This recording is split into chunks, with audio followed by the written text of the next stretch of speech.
मैं आज सीना ठोक के कहना चाहता हूं कि पूरे विश्व में यदि मुसलमान सर्वाधिक सुरक्षित कहीं है तो उस देश का नाम भारतवर्ष है, हिंदुस्तान है। मैं एक छोटी सी कविता पढ़ना चाहता हूं गया प्रसाद शुक्ल स्नेही जी का। किसी को नहीं बनाया दास, किसी का किया नहीं उपहास, किसी का छीना नहीं निवास, किसी को दिया नहीं त्रास, वही हम है भारत संतान, वही हम है भारत संतान। किसी का कुछ छीना नहीं है, हमेशा दिया है, जो शरणार्थी बन के आया है उसको गले से लगाया है। मैं आज सीना ठोक के कहना चाहता हूं कि पूरे विश्व में यदि मुसलमान सर्वाधिक सुरक्षित कहीं है तो उस देश का नाम भारतवर्ष है, हिंदुस्तान है। मैं एक छोटी सी कविता पढ़ना चाहता हूं गया प्रसाद शुक्ल स्नेही जी का। किसी को नहीं बनाया दास, किसी का किया नहीं उपहास, किसी का छीना नहीं निवास, किसी को दिया नहीं त्रास, वही हम है भारत संतान, वही हम है भारत संतान। किसी का कुछ छीना नहीं है, हमेशा दिया है, जो शरणार्थी बन के आया है उसको गले से लगाया है। केरल के लोग भी सुन रहे हैं, मैं कहना चाहता हूं भज गोविंदम में दान ने क्या कहा था। गेयं गीता नाम सहस्त्रम, गेयं श्रीपति नाम, गेयं श्रीपति रूपमजस्रम, नेयं सज्जन संगे चित्तं, देयं दीन जनाय जवित्तम। दीन जनों को गरीबों को वित्त दान करो, ईश्वर मिलेंगे।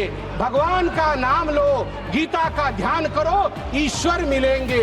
आज चर्चा में कहा गया कि सबसे ज्यादा जमीन 3 ऐसे शख्सियत है उनके पास, रेलवे के पास, आर्मी के पास, वो देश की जमीन है, और उसके पास वक्फ बोर्ड की जमीन है। मगर मुझे इसमें संशय है, मुझे लगता है तीसरे नंबर की जमीन तो किसी परिवार के बोर्ड के पास है।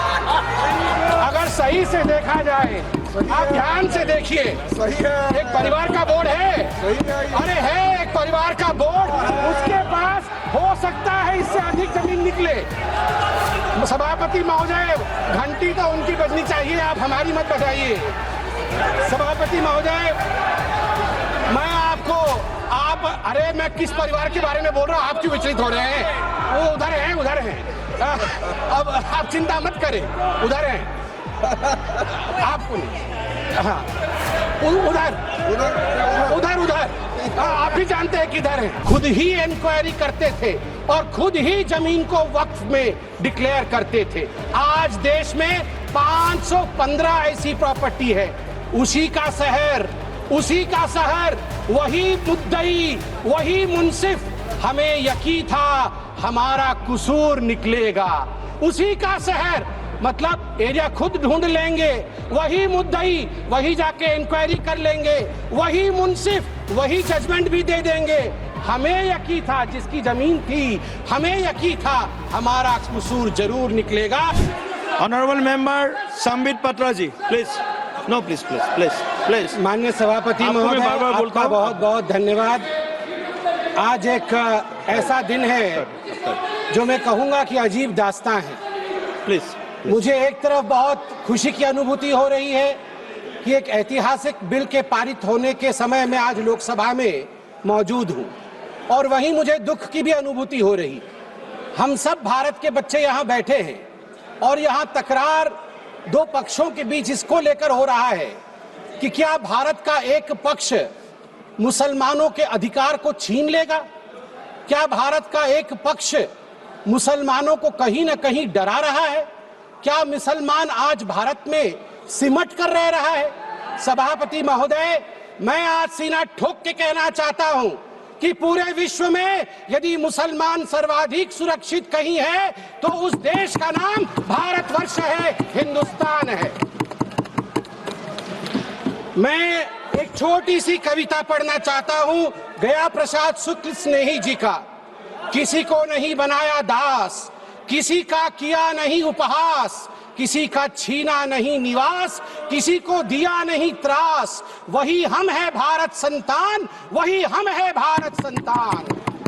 किसी का कुछ छीना नहीं है, हमेशा दिया है।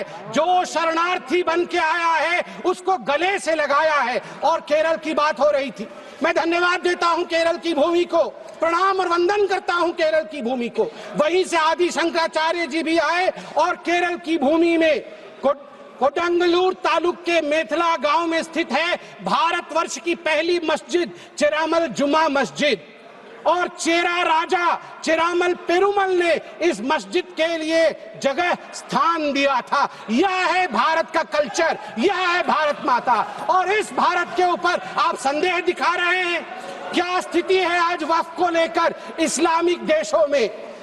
क्या वक्फ प्रॉपर्टी इस्लामिक देशों में है? मैं इस्लामिक देशों का नाम पढ़ूंगा जहां वक्फ का वजूद नहीं है। तुर्की में नहीं है, लीबिया में नहीं है, इजिप्ट में नहीं है, सूडान में नहीं है, लेबनान में नहीं है, सीरिया में नहीं है, जॉर्डन में नहीं है, तुनीसिया में नहीं है, इराक में नहीं है। भारतवर्ष में वक्फ बोर्ड है।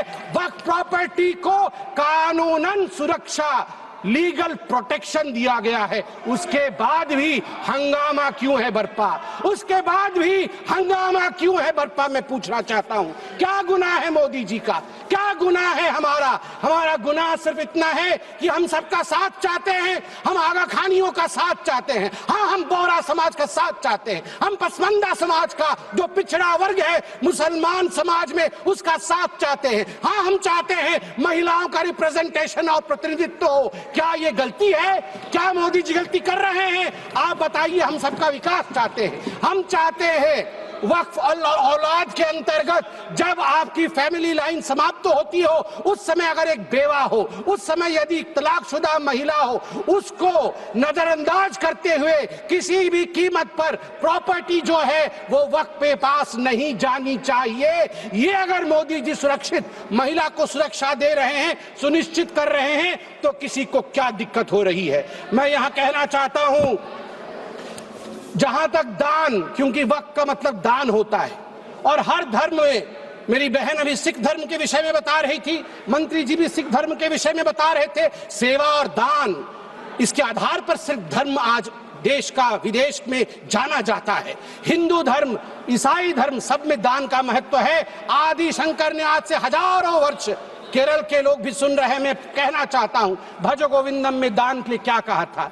गेयं गीता नाम सहस्त्रम ध्येयं श्रीपति नाम, ध्येयं श्रीपति रूपमजस्रम, नेयं सज्जन संगे चित्तं, ध्येयं दीन जनाय जवित्तम।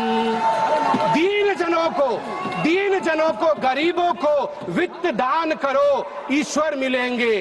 भगवान का नाम लो, गीता का ध्यान करो, ईश्वर मिलेंगे। और वही इस्लाम में भी ज़कात, सदका और सदक़े जरिए के नाम से जिक्र किया गया है। वक्फ जो दान की जमीन और पुण्य के लिए, परमार्थ के लिए, धर्मार्थ के लिए वक्फ बनाया गया है।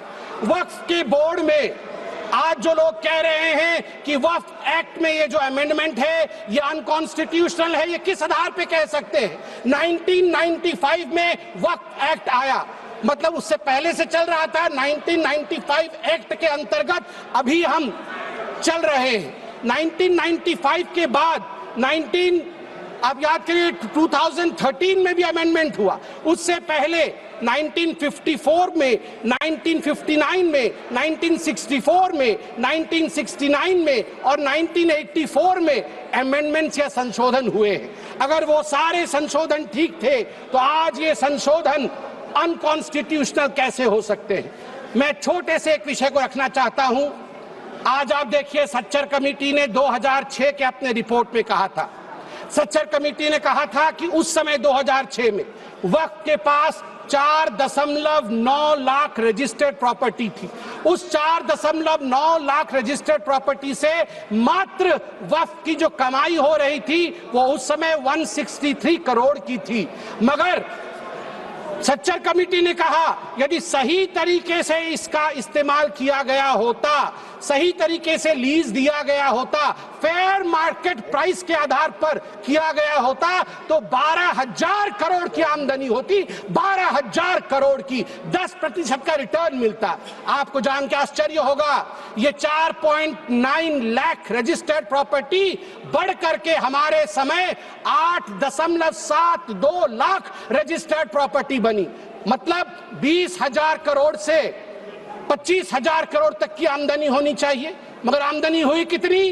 2019 से 2021 के बीच में 166 करोड़, और 2025 में आपको जान के आश्चर्य होगा, अभी माननीय गृह मंत्री जी ने बताया लीज रिकॉर्ड 0 और आमदनी 9.92 करोड़ रुपए मात्र। उस समय 2006 में 162 करोड़, और जब ये डिबेट हो रहा है तो 9.92 करोड़। प्रॉपर्टी डबल हो गई मगर पैसे घट गए। कहां गए वो पैसे, किसके जेब में गए वो पैसे? यदि ये पारदर्शिता। वैसे सभापति महोदय, मुझे एक बात में संशय है, मुझे लगता है उत्तर प्रतिपक्ष वाले ही दे पाएंगे। आज बड़ी चर्चा हुई है, आज चर्चा में कहा गया कि सबसे ज्यादा जमीन 3 ऐसे शख्सियत है उनके पास है, रेलवे के पास, आर्मी के पास, वो देश की जमीन है, और उसके पास वक्फ बोर्ड की जमीन है। मगर मुझे इसमें संशय है, मुझे लगता है तीसरे नंबर की जमीन तो किसी परिवार के बोर्ड के पास है।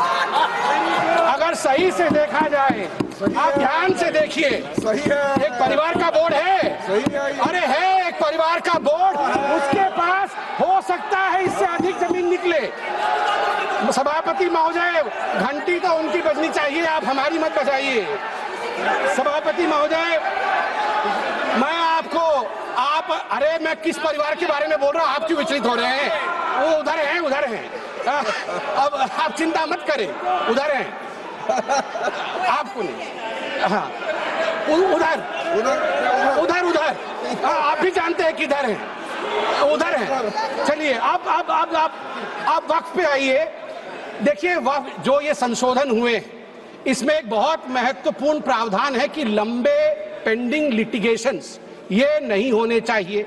मैं आपको एक आंकड़ा देता हूं, लंबे समय तक चल रहे कानूनी मुकदमे जो पेंडिंग लिटिगेशंस 2013 में 10,380 केसेस थे, जो 2025 में बढ़ करके 21,618 केसेस हो गए। अनाधिकृत घुसपैठ, एनक्रोचमेंट, ये सुनिएगा सभापति महोदय और सभी सदस्यों को कहूंगा, वंशी पोर्टल में टोटल एनक्रोचमेंट के केस 58,890 है। इसमें से लगभग 31,999 पेंडिंग एनक्रोचमेंट है, जिसमें 9,000 मुस्लिम पार्टीज है, अर्थात मुसलमानों के जमीन पर भी अधिग्रहण का काम वक्फ बोर्ड ने किया है। इसलिए जो ये बिल के बारे में आज हम चर्चा कर रहे हैं, मुसलमान भी पीड़ित है, इसलिए बिल से संरक्षण मुसलमान को भी मिलेगा और पूरे हिंदुस्तान के सभी कौम को मिलेगा। मैं अंत में इतना ही कहना चाहता हूं कि सेक्शन 40 को लेकर आज जो कहा गया, मैं बस 30 सेकंड में समाप्त करूंगा। सेक्शन 40 को लेकर आज यहां बहुत चर्चा हुई। ये जो तर्कहीन शक्ति, इरैशनल पावर दिया गया था वक्फ बोर्ड को, खुद ही इंक्वायरी करते थे और खुद ही जमीन को वक्फ में डिक्लेयर करते थे। आज देश में 515 ऐसी प्रॉपर्टी है, उसी का शहर, वही मुद्दई, वही मुंसिफ। हमें यकीन था हमारा कसूर निकलेगा।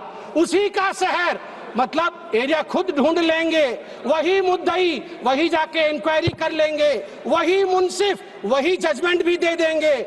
हमें यकीन था, जिसकी जमीन थी, हमें यकीन था हमारा कसूर जरूर निकलेगा। मगर सभापति महोदय, मैं धन्यवाद देना चाहूंगा आदरणीय प्रधानमंत्री श्री नरेंद्र मोदी जी का, हमारे माननीय गृह मंत्री जी का, किरण रिजिजू जी का, कि इन्होंने इस प्रकार के एक प्रावधान को यहाँ प्रस्तुत किया है जिससे देश में हम सब सुरक्षित रह सके। धन्यवाद।